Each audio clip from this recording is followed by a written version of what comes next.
We share this planet with over 1 billion cattle bred strictly for consumption. In the United States alone, 9 billion chickens are processed annually. Throw in pigs, sheep, rabbits, and deer, and you realize that massive global industries are dedicated entirely to consuming plant-eating animals. Yet, try to remember the last occasion you spotted a wolf steak or lion cut on a menu, or shark meat. Apart from fin soup, which is widely discouraged anyway. Throughout history, humanity has farmed, tracked, and consumed virtually every herbivore available. However, when it comes to predators, we've almost universally abstained. Never at mass scale, and certainly never as a dietary staple. Across nearly every continent and culture, our ancestors arrived at the exact same unspoken consensus: consume the herbivores and leave the carnivores alone. It is quite peculiar if you pause to consider it. A cow and a wolf are ultimately just meat, both constructed of protein, fat, and muscle. So why is one an everyday dinner fixture while the other is virtually ignored? The answer begins with simple arithmetic, and the math essentially closes the case. Back in 1942, an ecologist named Raymond Lindemann formulated what we now know as the 10% rule. With each ascending step up the food chain, approximately 90% of the available energy is lost, expended as heat, used for movement, or wasted in digestion. Only a mere 10% transfers to the subsequent trophic level. Thus, a pasture yielding 100 pounds of grass energy might sustain 10 pounds of deer, which in turn supports just 1 pound of wolf. To generate a single pound of predator flesh, you require 10 pounds of prey beneath it, which itself demanded 100 pounds of vegetation. By their very nature, predators represent the most biologically expensive meat on Earth. Farming a lion for sustenance would be akin to farming animals whose only diet is other farmed animals. The math simply fails. To provide context, bringing a cow to market weight already requires years of feed and pasture that we largely take for granted. Rearing a predator large enough to consume would demand sacrificing 10 times that volume of prey just to sustain one carnivore until maturity. No society in human history possessed the massive surplus necessary to squander on a single food source. The energy just isn't there to burn. Yet, biological cost is hardly the sole issue. Something accumulates within the tissues of predators that has nothing to do with economics or flavor, a phenomenon known as biomagnification. Environmental toxins like lead, mercury, and industrial chemicals do not vanish as they travel up the food chain. Instead, they magnify. A tiny fish ingests a minuscule amount of mercury from the ocean. A larger fish consumes hundreds of those tiny fish, absorbing all their accumulated mercury. A shark then devours hundreds of those larger fish, absorbing an even greater load. By the time you harvest a top-tier predator, you are consuming an animal that has dedicated its life to stockpiling the toxins of everything below it. This is precisely why expectant mothers are advised to steer clear of swordfish, king mackerel, and shark. It is not that these fish are inherently toxic, but rather that they occupy the pinnacle of a food web that has been silently gathering poisons for decades. This identical pattern nearly eradicated bald eagles in the 20th century.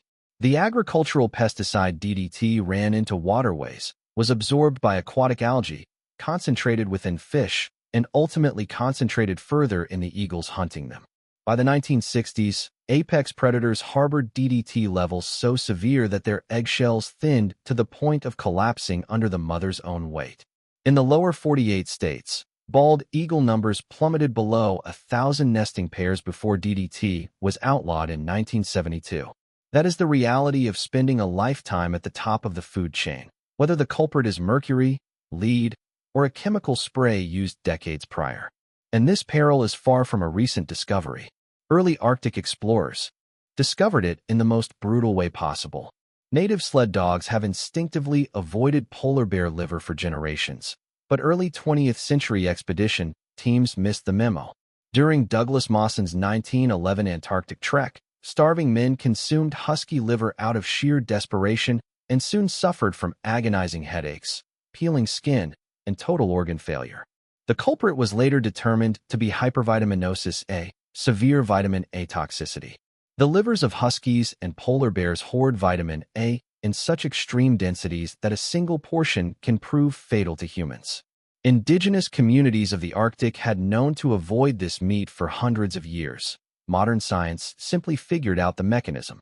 Then we must consider what the lifestyle of a predator does to the meat itself. Prey animals generally spend their days grazing peacefully. Predators, conversely, must stalk, sprint, and violently battle for every calorie they consume. That perpetual state of chronic physical stress floods their systems with adrenaline and cortisol, depleting the glycogen reserves that usually make meat tender when a domestic animal is slaughtered calmly. The end product is notoriously tough, gamey, and frequently tainted with a potent, musky taste from testosterone-linked compounds stored in the muscle. Hunters who have tried wolf or mountain lion routinely share the same verdict. It might keep you alive in a survival scenario, but it is never something you would willingly select. Additionally, there is the undeniable risk of disease. Predators specifically target the oldest, weakest, and sickest members of a herd. Consequently, they ingest whatever pathogens or parasites those vulnerable animals harbored. Trichinosis, a severe parasitic infection once rampant in undercooked wild boar and bear, transmits precisely through scavenger and predator flesh. Wildlife experts have long warned that carnivore meat contains a significantly higher parasite burden than herbivore meat for this exact reason. When a predator eats, it isn't merely consuming flesh. It is absorbing every ailment that plagued its prey. Naturally, this rule is not completely absolute, but the historical exceptions tend to prove the point rather than dismantle it. Bear meat has occasionally been consumed in regions of North America, Russia, and Scandinavia for generations, though typically in modest amounts and cooked until virtually sterile. Lion meat has sometimes appeared in remote parts of Africa during severe famines, when starving populations had completely exhausted all alternatives.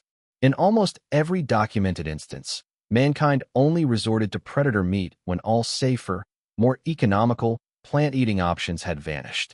This is not a counterargument. It is the rule affirming itself. Predator meat has eternally functioned as a last resort, never a primary preference. Even today, the rare exceptions remain deeply controversial.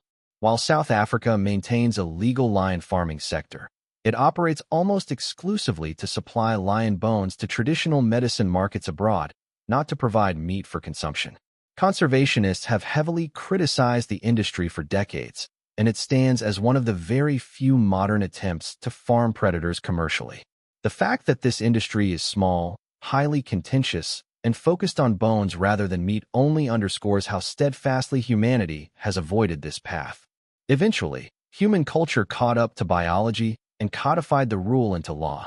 The ancient dietary codes found in Leviticus expressly prohibit the consumption of clawed carnivores and birds of prey, explicitly banning hawks, vultures, and eagles.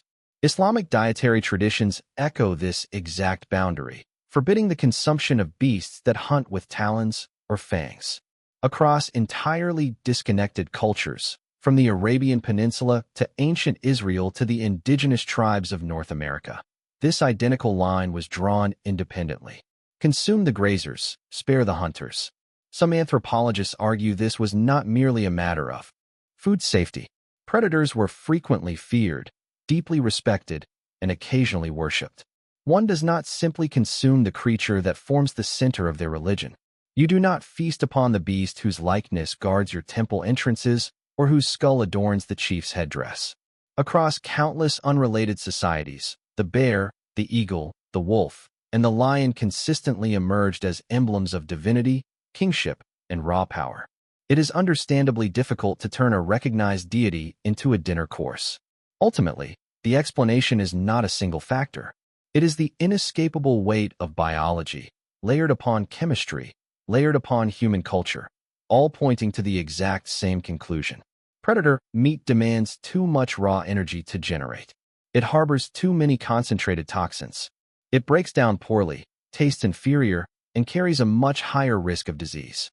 And to top it all off, we have spent millennia elevating apex predators into revered symbols rather than ingredients. Every ecosystem on the planet operates on the exact same quiet arithmetic. Energy ascends the food chain, and less of it survives each subsequent step.